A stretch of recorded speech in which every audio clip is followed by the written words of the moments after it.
The old leather suitcase fell onto the porch with a sound that echoed like a gunshot. Lucas felt his chest tighten when he saw that scene. His parents were there, standing in the doorway of the house where he and his sister had grown up, with two small suitcases and faces empty of any emotion. There was no hug. There was no explanation. Only the heavy silence of those who were about to abandon everything. The house is yours now. Do whatever you want with it. His father's voice sounded cold, distant, as if he were speaking to strangers. Marina, Lucas's younger sister, held the doorknob, trying to process those words. She was only 23 years old. Lucas, 28. Neither of them was prepared for this. Dad, what's going on? You can't just leave like this. Marina shouted, her voice breaking in the middle of the sentence. But their mother didn't even look back. She got into the car parked on the street, fastened her seatbelt, and fixed her eyes on the road ahead. The father walked around the vehicle, opened the driver's door, and before getting in, said only, "Take good care of the house. It has more value than you can imagine." The car drove off, kicking up dust. Lucas and Marina stood there on the porch, watching the vehicle disappear around the bend in the road. Neither of them could understand what had just happened. There had been no fight. There had been no warning. Their parents had simply decided to leave and abandon their children with an old house in the countryside, far from everything. That night, Marina cried herself to sleep on the living room sofa. Lucas stayed awake, pacing back and forth, trying to find some logic in all of it. He opened drawers, searched for letters, notes, anything that might explain his parents' sudden decision. But there was nothing. Only old furniture, worn clothes, and the smell of mold that filled the rooms. The next day, the two of them began to organize the house. Marina suggested that they sell everything and leave there as soon as possible. Lucas agreed. That place only brought pain now. While they were tidying up the backyard, Marina tripped over a loose plank near the old chicken coop. The wood gave way under her weight, and she almost fell into a hole. "Lucas, come look at this," she shouted, kneeling down to take a closer look. Beneath the plank there was a narrow opening, as if someone had deliberately dug it. Lucas approached with an old flashlight he had found in the garage. The light revealed stone steps descending into darkness. A staircase. Or rather, a passage. The two looked at each other, their hearts racing. Lucas went down first, stepping carefully on each step. The air down there was cold and damp. Marina followed him, holding onto the compacted earth wall. When they reached the bottom, the flashlight illuminated something unexpected, a small underground room, no larger than a bedroom, with walls lined with old wood. And in the center, a rusty metal box. Lucas picked up the box with trembling hands. It was locked, but the lock was so old that it gave way with a pull. Inside, there were dozens of envelopes yellowed by time, folded documents, old photographs, and a letter with his and Marina's names handwritten on it. Lucas opened the letter and began to read it aloud. The first lines made his blood run cold. "My dear children, if you have found this, it means you have already discovered part of the truth. But what you still don't know can change everything." Marina snatched the letter from her brother's hand and continued reading, her eyes wide. The letter spoke of secrets, of hidden properties, of an inheritance that had never been mentioned. But it also spoke of something much darker, of a debt their parents carried, of dangerous people, and of an impossible decision they had to make. The letter ended with a sentence that would not leave Lucas's mind: "Forgive us for what we did. But know that everything was to protect you." Lucas sat down on the cold floor of the passage, holding his head in his hands. Marina continued flipping through the documents, her hands trembling. There were land deeds, bank statements from accounts they had never known existed, and photographs of their parents with people they had never seen before. Each paper raised more questions than answers. What did our parents hide from us? Marina whispered, her voice barely audible. Lucas had no answer. But he knew that this discovery was only the beginning of something much bigger, and more frightening than they could imagine. If you are enjoying this story, don't forget to subscribe to the channel and like the video. Leave a comment telling us what you think so far and which city or country you are watching from. Let's continue this journey together. Lucas spent the entire night reading every document found in the metal box. Marina slept only 3 hours, waking up startled every time a nightmare pulled her back to that dark passage. In the morning, the two sat at the kitchen table with stacks of papers spread out among cups of cold coffee. What they discovered there changed everything. Their parents were not who they thought they were. The deed showed properties in 3 different cities, all registered in the names of shell companies. The bank statements revealed strange transactions, large deposits followed by urgent withdrawals. And the photographs showed their father alongside men in suits, in meetings that seemed far too important for a simple hardware merchant. Look at the date on this document, Marina pointed to a yellowed deed. It's from 2 years before I was born. They already had this property and never said anything. Lucas took the paper and examined the details. The land was located in a region that was now highly valued, close to a new commercial development. It was worth a fortune. But what intrigued Lucas the most was a series of receipts stapled together. Monthly payments to someone identified only as RM, the amounts were high, consistent, and had been made for more than 20 years. Who is RM? Marina asked, but Lucas just shook his head. He had no idea. That afternoon, they decided to investigate. Lucas called Uncle Sebastio, his mother's younger brother, who lived in another city. He was the only person in the family who still maintained sporadic contact with them. When Lucas told him about the abandonment and the discovery of the passage, the silence on the other end of the line was long and heavy. "Your father called me 2 weeks ago," Sebastio finally said, his voice tired. "He said he needed to disappear for a while. That it was for your own good." Lucas gripped the phone tightly. Disappear? What was he running from? His uncle sighed deeply. He didn't go into details. He just said that some choices from the past were demanding their price, and that if you found something in the house, not to look for him. Lucas hung up the phone with more questions than answers. Marina, who had listened to the conversation on speakerphone, was pale. "They weren't abandoning us," she murmured. "They were running from something. And they left us here to face it alone." Anger began to grow in Lucas's chest. He returned to the underground passage with a shovel, determined to look for more clues. Marina went with him, carrying a more powerful flashlight they had bought in town. This time, they examined every inch of that space. And it was Marina who found it. Behind one of the wooden boards on the wall, there was an envelope taped in place. Inside it, a different letter. It was not addressed to them. It was a letter their father never sent, dated just 3 months earlier. The recipient was someone named Ricardo Medina. The initials RM. Lucas read the letter out loud, and every word was like a piece of a macabre puzzle. His father wrote about an agreement he had made decades earlier, when Lucas and Marina were still children. An agreement that involved land, money, and political favors. But the agreement had spiraled out of control.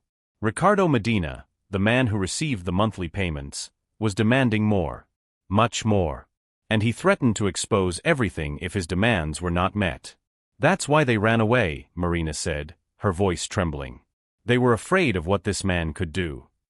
Lucas folded the letter carefully, his jaw clenched. "But why didn't they tell us? Why did they just leave and keep us in the dark?" That night, Lucas made a decision. He was going to find Ricardo Medina. Not to confront him, but to understand what was really going on. Marina tried to dissuade him, but Lucas was determined. The next day, using the address he found on one of the receipts, he went to Medina's office, located in the center of a nearby city. The building was imposing, entirely made of mirrored glass. Lucas went up to the 10th floor and was greeted by a secretary who looked at him with suspicion. "Mr. Medina does not see anyone without an appointment," she said coldly. But Lucas did not leave. He waited. 3 hours later, a man in a gray suit walked out of one of the offices. Tall, gray-haired, rigid posture. Ricardo Medina. When Medina's eyes met Lucas's, something changed in his expression. It was not surprise. It was recognition. He knew who Lucas was. "You are Armando's son," Medina said, not as a question, but as a statement. Lucas confirmed with a nod. "We need to talk." Medina led him into the office, closed the door, and poured 2 glasses of whiskey. Lucas refused. "Your father owes me a lot of money," Medina began, going straight to the point. "Money he borrowed years ago to invest in land. Land that is now worth millions. But he never paid me what was fair." Lucas felt his blood boil. "He paid you for 20 years. I saw the receipts." Medina smiled, a cold, calculating smile. He paid crumbs. The agreement was different. And now that he has run away, the debt passes to you. To you and your sister. Lucas stood up abruptly. That's extortion. This is business, Medina replied, his tone impassive. And if you don't pay, I take the house. And the land. Everything is documented. Everything is legal. Lucas left that office with his hands trembling with anger. But also with a certainty, he was not going to let that man win. Somehow, he would find a way to protect what was left of his family. Even if it meant facing the ghosts his parents had left behind. Lucas returned home with his mind boiling with anger and determination. Marina was waiting on the porch, arms crossed, her face marked by worry. When she saw her brother's expression, she knew the news was not good. He told her everything about the meeting with Medina, about the threat, about the debt that now hung over their heads like a guillotine about to fall. We can't let him take everything, Marina said, her voice firm despite the fear in her eyes. There has to be something in those documents we can use against him. Lucas agreed. They spent the next 3 days buried in papers, reading every line, every clause, every note in the margins. And it was Marina who noticed the inconsistency. In one of the oldest contracts, there was a signature that didn't match. The handwriting was different, the stroke more unsteady.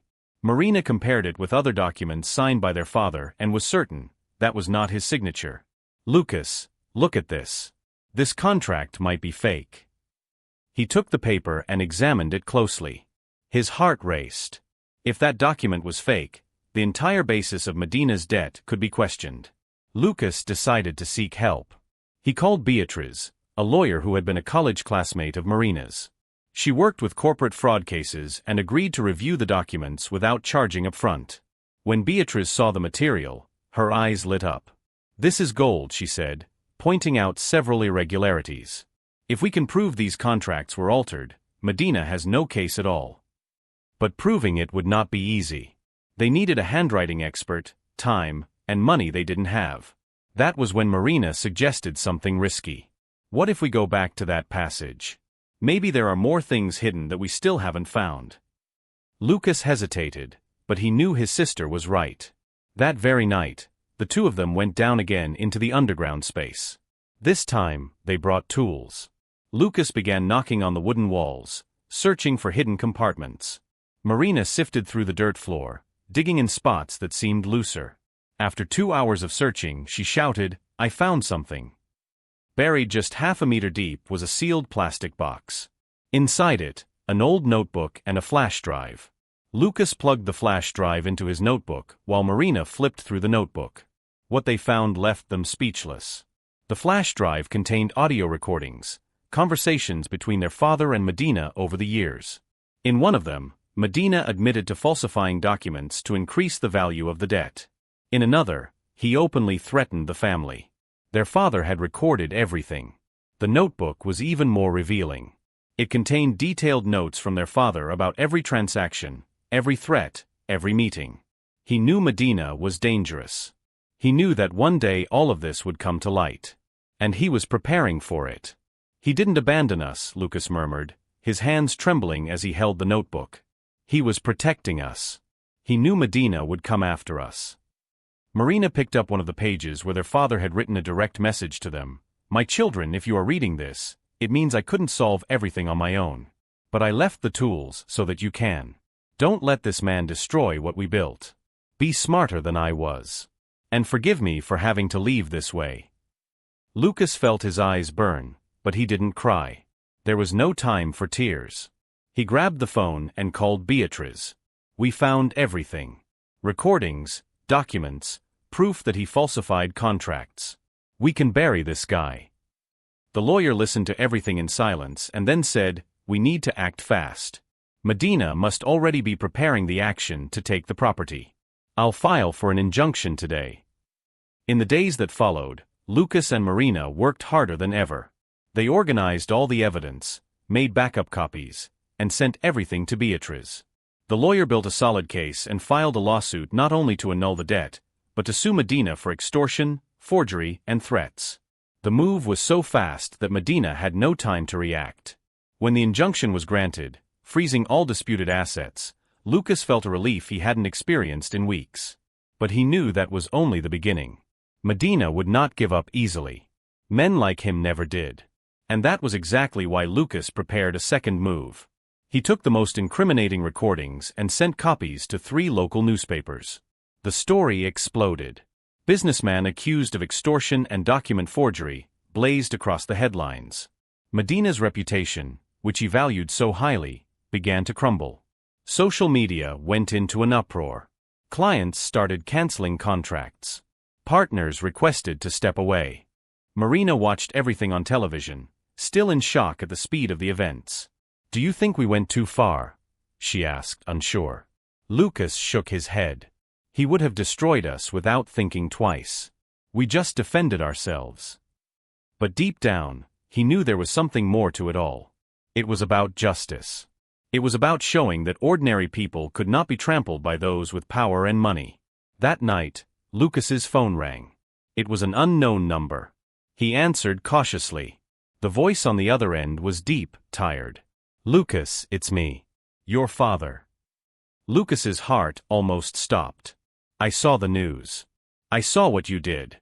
I knew you could do it." Lucas didn't know whether to feel relieved or furious. "Why didn't you come back? Why did you leave us alone in this?" His father's voice trembled.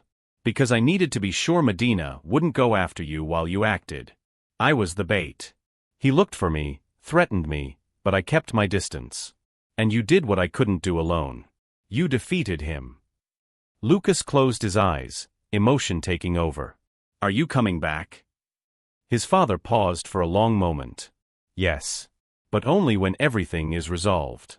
Until then, take care of the house. Take care of each other." The hearing was scheduled for a rainy Tuesday. Lucas put on the only suit he owned, a graduation gift he almost never wore. Marina chose a discreet dress and tied her hair back. Beatrice met them at the courthouse entrance with a thick folder under her arm and a confident smile. "We're ready. He won't know what hit him." Ricardo Medina arrived 15 minutes later, accompanied by 2 expensive lawyers and a posture overflowing with arrogance. He cast a cold look at Lucas and Marina, as if they were merely annoying obstacles in his path. When he entered the courtroom, he greeted the judge with familiarity. It was clear he knew that environment far too well. The judge, a man in his 60s with reading glasses hanging around his neck, opened the session. Medina's lawyer was the first to speak, presenting contracts, receipts, and a well-crafted narrative about how the family had benefited from generous loans and now refused to honor their debts. The speech was eloquent, rehearsed, convincing. Lucas felt his stomach tighten. It seemed lost before it had even begun. But when Beatrice stood up to speak, something changed in the air. She started slowly, methodically, dismantling each argument presented.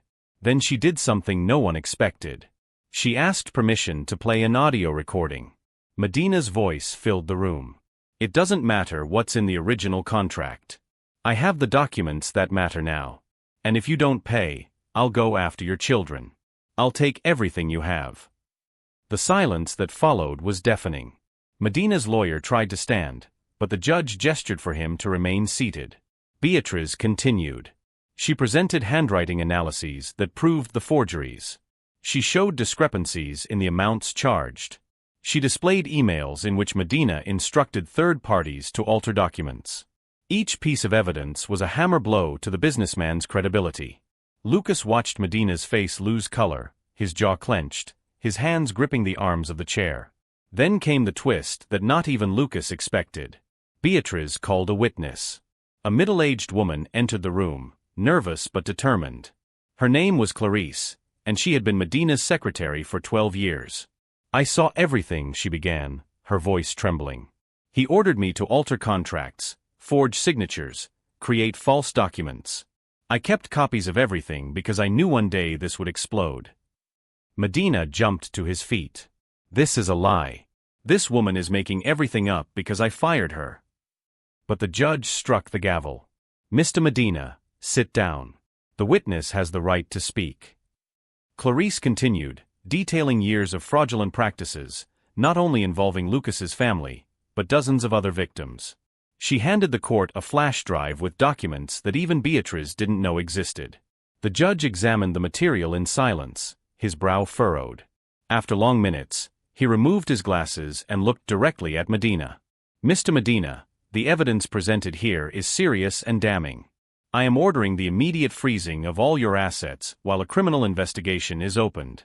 As for the alleged debt against Mr. Lucas and Ms. Marina, it is annulled. The contracts are fraudulent and have no legal validity." Marina squeezed Lucas's hand tightly. He felt tears burn in his eyes, but he did not let them fall. Not there. Not in front of that man. Medina was pale, his lips pressed into a thin line. His lawyers were already gathering their papers, clearly eager to leave as quickly as possible. But the judge was not finished. "Mr. Medina, you used your position and resources to extort vulnerable families. This not only violates the law, but violates the basic trust that sustains our society. I will forward this case to the public prosecutor's office so that appropriate measures may be taken. You are prohibited from approaching the family present here or any other person mentioned in these documents." When they left the courthouse, the rain had stopped. The sky was still gray, but there was an opening between the clouds where sunlight was beginning to break through. Marina hugged Lucas in the middle of the sidewalk and finally let the tears fall. "We did it," she whispered. "We really did it." Beatrice joined them, smiling. "You fought for this. You earned every second of this victory." Lucas looked at the courthouse building, still processing everything that had happened. For weeks, he had felt like he was drowning, like there was no way out. But there, in that moment, he could finally breathe. That night, Lucas's phone rang again. It was his father. "I saw it. I was there." Lucas was confused. "Where?" His father's voice was emotional. "At the courthouse. In the back of the room. I couldn't appear, but I needed to be there. To see you both facing that man. To see you winning." Lucas didn't know what to say. Part of him was still angry. But another part, a larger one, was beginning to understand. "I know I wasn't a good father this past year," the man continued. "I know abandoning you was the worst thing I could have done. But I needed you to be strong. Stronger than I ever was. And you proved that you are." Lucas swallowed hard. "When are you coming back?" His father paused. "Soon. Very soon. And when we return, we'll fix everything. Together." Lucas hung up the phone and looked at Marina, who was in the kitchen making tea. The house, which for so long had seemed like a heavy and frightening burden, now felt different. It felt like a home. Because they had fought for it. Because they had won. And because, finally, they were discovering who they really were. 3 months after the hearing, Lucas and Marina's lives had changed completely. The house, which once seemed like an impossible burden to carry, now breathed peace. They renovated the backyard, sealed the underground passage after documenting everything they had found there, and turned the space into a garden where Marina planted roses and vegetables. Every morning, she woke up early to water the plants, something she never imagined she would enjoy doing. Lucas got a stable job at an accounting firm in the city. The salary wasn't large, but it was honest and sufficient. Marina returned to studying, enrolling in a pedagogy course she had always dreamed of taking. Life was simple, but it was theirs. Built with their own hands, without lies, without buried secrets. One Saturday afternoon, while Lucas was fixing the front fence, a car stopped on the street. He recognized the vehicle immediately. His heart raced. The door opened and his father stepped out, followed by his mother. They were thinner, with more wrinkles around their eyes, but there was something different about them. A lightness that hadn't existed before. Marina ran out of the house when she heard the noise. She stopped a few meters from her parents, her hands trembling. No one knew what to say. The silence weighed like a storm cloud about to burst. It was the mother who took the first step. "I know we don't have the right to ask for forgiveness," she began, her voice choked. "But we need you to know that everything we did was to protect you." Lucas crossed his arms, his jaw tight. "You abandoned us. You disappeared without giving any explanations. You left us alone to face a dangerous man." His father lowered his head. "I know. And I will carry that guilt forever. But if we had stayed, Medina would have used you against us. He had already threatened to kidnap Marina. He had already said he would hurt you to make me pay." Marina felt her legs weaken. He threatened to kidnap me? The mother nodded, her eyes full of tears. That's why we ran away. To take the target off you. So he would focus on us and leave you in peace. And so you could find the evidence I hid in the passage. Lucas frowned. You hid all that? The mother confirmed. For years I knew that one day this would all explode. So I started saving everything. Every recording, every document. And I dug that passage by myself at night, while you slept. It took months. But I needed to make sure that if something happened to us, you would have a way to defend yourselves. Marina covered her face with her hands, the crying finally coming without restraint. Lucas wanted to stay angry. He wanted to shout, accuse, blame. But when he looked at those two elderly people standing in front of the house, broken and remorseful, he couldn't. Because deep down he understood. He didn't agree with the way they did it, but he understood the intention. They did what they thought was best, even though it was terribly painful. You could have trusted us, Lucas said, his voice softer now. We could have faced this together. His father lifted his eyes, red and tired. I know that now. But at the time, all I could think about was keeping you safe. And I ended up making the mistake of underestimating the strength you have. He took a step forward. You defeated a man I spent years fearing. You did what I never had the courage to do. Marina wiped her tears and walked toward her mother. They embraced in silence, a tight, desperate hug of people who had spent far too long apart. Lucas watched the scene, his chest tight. Then his father approached him, extending his hand. Lucas looked at that hand for a long moment before shaking it. It wasn't complete forgiveness yet. But it was a beginning. That night, the four of them had dinner together for the first time in months. The conversation was difficult, full of pauses and uncomfortable silences. But there were also laughs, shared memories, old stories everyone had forgotten. And slowly, piece by piece, they began to rebuild what had been broken. The parents did not move back into the house. They rented a small apartment in the city, close enough for regular visits, but far enough to give space. Lucas and Marina continued taking care of the property, now with the certainty that it truly belonged to them. And every week, on Sundays, the family gathered for lunch. Ricardo Medina faced criminal charges and lost everything. His company went bankrupt, his assets were auctioned to pay compensation to the victims, and he ended up serving time under a semi-open regime. Clarice, the witness who denounced him, received protection and managed to get a new job in another city.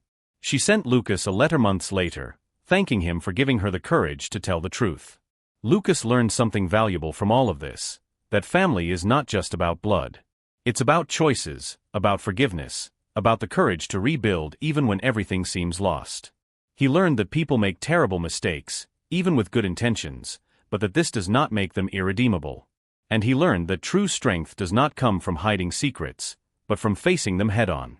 One night, while Lucas and Marina sat on the porch watching the stars, she asked, "Do you think one day we'll trust them completely again?" Lucas thought for a moment before answering. Maybe not the way it was before. But we can build something new. Something different. Something more true. And that was exactly what they were doing. Day after day, choice after choice, building a new story. A story without buried passages, without hidden secrets. Just an imperfect family trying to get it right, learning that true love is not about never making mistakes, but about having the courage to fix things when you do. If you enjoyed this story, don't forget to subscribe to the channel and like the video. Leave a comment sharing what you felt and which city or country you are watching from. Your participation makes all the difference.